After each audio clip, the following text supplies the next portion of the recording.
வணக்கம். பண்ருட்டி தொகுதி சட்டமன்ற உறுப்பினரும் தமிழக வாழ்வுரிமை கட்சி தலைவருமான வேல்முருகன் அவ்வப்போது திமுக கூட்டணிக்குள் உரிமை குரல்களை எழுப்பி வருகிறார். சட்டமன்றத்திலும் சரி, மக்கள் மன்றத்திலும் சரி, அரசுக்கு நெருடலான கருத்துக்களை தைரியமாக எடுத்து வைக்கிறார் வேல்முருகன். நடந்து முடிந்த சட்டப்பேரவை கூட்டத்தில் கூட எனது பண்ருட்டி தொகுதி பெஞ்சல் புயலால் கடுமையாக பாதிக்கப்பட்டுள்ளது. எனது தொகுதியில் நீர்வளத்துறையிலிருந்து ஒரு சிறு நற்பணி கூட நடைபெறவில்லை என்று வேல்முருகன் பேச, குறுக்கிட்ட பேரவை தலைவர், மூத்த உறுப்பினர், நீங்கள் பொத்தம் பொதுவா பேசக்கூடாது, நீங்க சொன்னதை அவை குறிப்பில் இருந்து நீக்குகிறேன் என்றார். அப்போது வேல்முருகன், செய்யலன்னு தானே சொல்ல முடியும் பேரவை தலைவரே என்று மீண்டும் எதிர்கேள்வி கேட்டார்.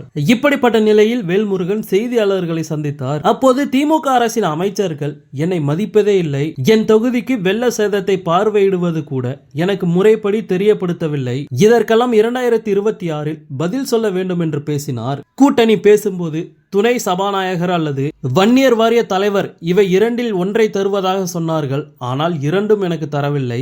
நான் பாமகவில் இருந்து பிரிந்து தனி கட்சி ஆரம்பித்து திமுகவை ஆதரித்து வருகிறேன். எனவே வன்னியர்களுக்கான இட ஒதுக்கீடு குறித்து வன்னியர் சங்க புள்ளிகளோடு முதலமைச்சரை சந்திக்க பல முறை முயற்சி செய்துள்ளேன். ஆனால் முதலமைச்சர் என்னை சந்திக்க இன்று வரை நேரம் கொடுக்கவில்லை. ஆனால் எதிர்க்கட்சியாக இருக்கும் டாக்டர் ராமதாஸ், டாக்டர் அன்புமணி ஆகியோரை வரவழைத்து நேரம் கொடுத்து பேசுகிறார். இப்படி செய்தால் என்னோடு இருக்கும் வன்னியர் சமூக புள்ளிகள் எனது நிலை பற்றி என்ன நினைப்பார்கள்? இதைவிட பெஞ்சல் புயல் சேதத்தை பார்வையிட அமைச்சர்கள், துணை முதலமைச்சர்கள் பண்ருட்டி வந்தபோது தொகுதி சட்டமன்ற உறுப்பினர் என்ற வகையில் கூட எனக்கு தகவல் தெரிவிக்கப்படவில்லை. இதற்கு மேல் இந்த எம்எல்ஏ பதவியில் இருக்க வேண்டுமா என்று ஆவேசமாக பேசியுள்ளார் வேல்முருகன். தமிழக வாழ்வுரிமை கட்சியின் செயற்குழு கூட்டம் விரைவில் நடக்க உள்ளது.